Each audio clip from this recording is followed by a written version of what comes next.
Today is July 13th, 2021.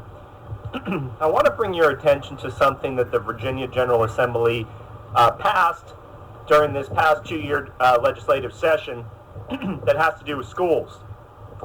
It's going to be House Bill 257. Now, I'm going to put a link to this bill up here for you to review and for you to think about.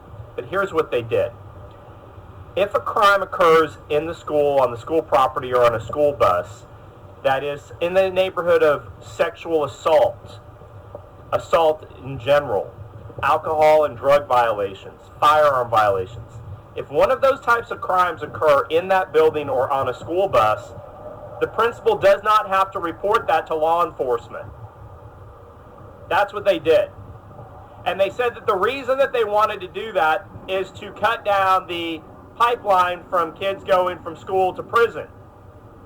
But if your daughter gets sexually assaulted on a school bus by another student, the principal has discretion not to report that to law enforcement. Does that make your daughter more safe?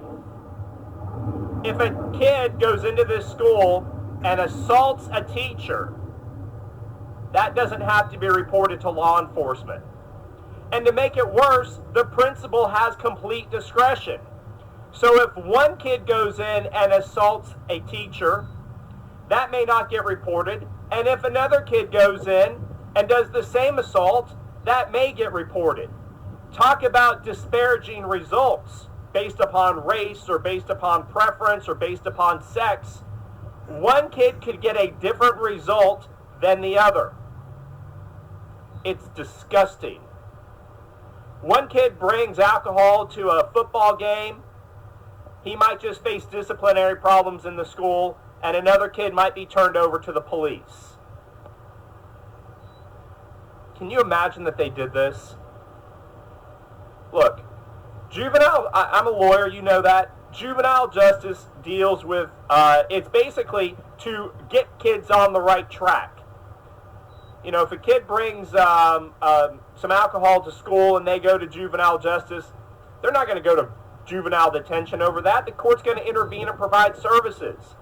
If a kid sexually assaults another student, juvenile justice can intervene so that when they become adults, they don't become adult felons.